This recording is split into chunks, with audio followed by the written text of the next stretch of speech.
Wanted to call your attention to a horrible situation unfolding right now in Jackson, Mississippi. Residents of that city, many residents of that city, have been without water for weeks.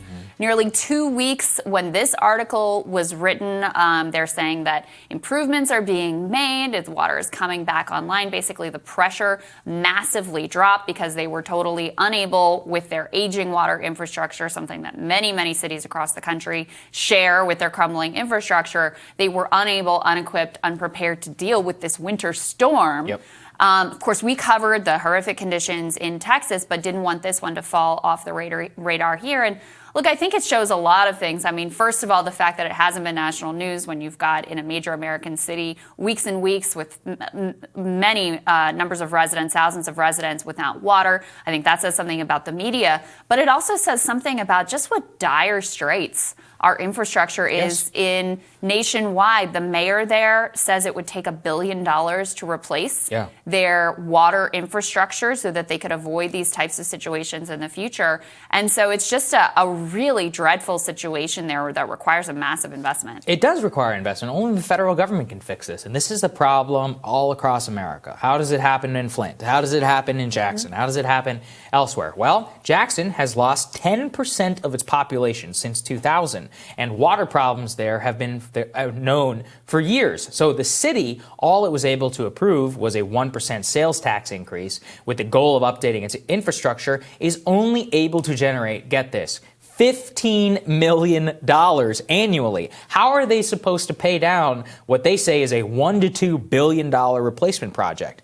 Only the feds can save something like this, and it just goes to show, which is that these are spiraling, which is that as the water infrastructure begins to crumble, more people will leave the city, more people will move to like suburban and urbanization areas, and more smaller towns across America will just continue to suffer, fold, and the old people who are left are the ones who will get sick and get poisoned and die or suffer through, through water, and nobody really cares about them in our society. And I think it's a disgrace. Who don't have the ability to move and are stuck, and they just get screwed. I followed this a lot when I was living in Kentucky and also working in West Virginia.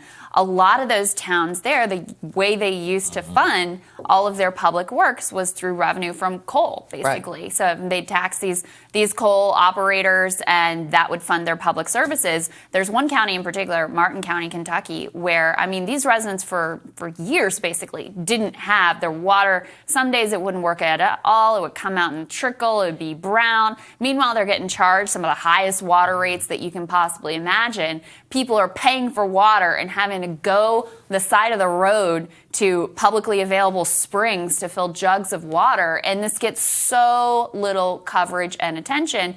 And you're right. Look, in some ways, with some of those instances, you can blame the local officials and they use the money for something else instead of this critical priority. But the bigger picture is, like you said, if you're a local municipality and your tax base has been screwed over, and you have this massive infrastructure investment that critically needs to be made, no one's coming to save you, and you've got no options. Yeah, no, that's it. And only the federal government can do anything about this. Whether the Biden team is going to pass an infrastructure package, we'll see, right? You know, I've heard a lot of big game talk around $4 trillion, et cetera. If it was true, I 100% support it.